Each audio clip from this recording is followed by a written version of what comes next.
Hello, I'm Dubounet.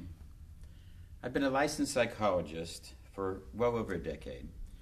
And as a medical doctor, what I want to be telling you to start off with is the sign or the symptom of a latent homosexual is overreaction when he sees homosexuals.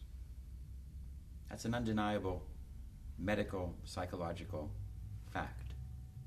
What we saw last week in Budapest is a tragedy of personal freedom. We saw a parade, and for many years we've had this parade. I've been in the parade for over 10 years now. The world has decided that this is something that people can do. I think we have here some overreaction. Now when we see these people, what do we see here? What do we see in these people?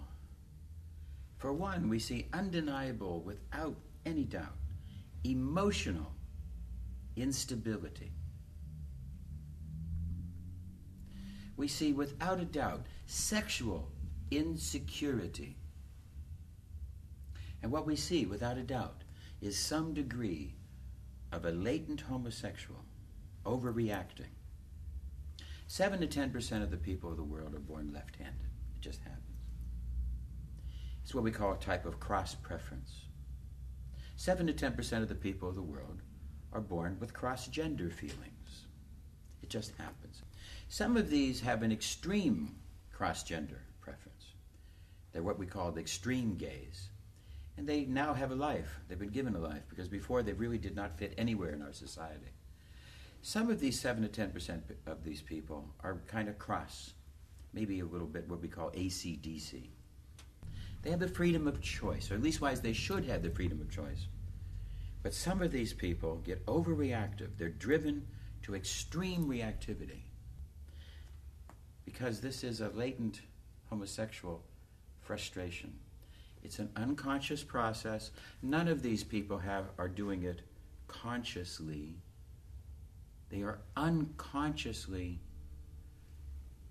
being driven because they have the repressed feelings. The intense emotional reaction of this level does not come from the rational. It comes from an irrational. It comes from a deep internal conflict and a fear. And when you talk about fear, you talk about phobia.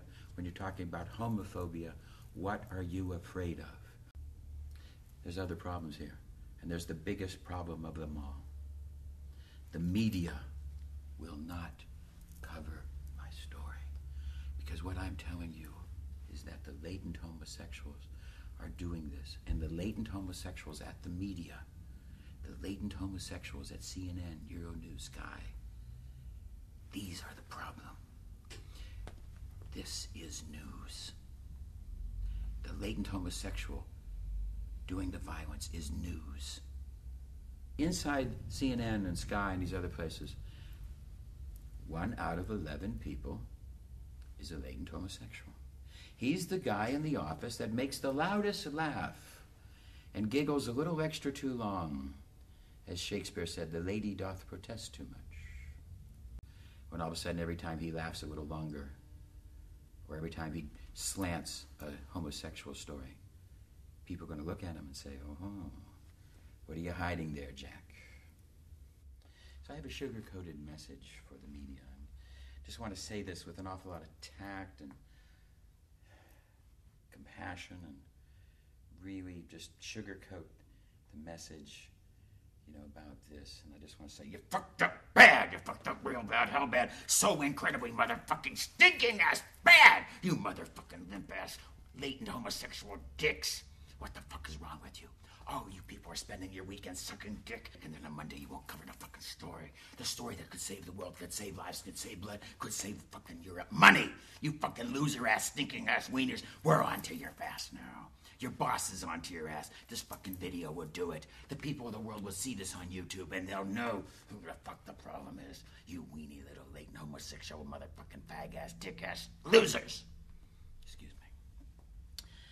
me. I wanted to sugarcoat that message. Because if I told you what I really felt, it might be too much for you. Losers. I'm Desiree Dubounet. I hope that I sparked some thought. If you want to have some more conversation, please.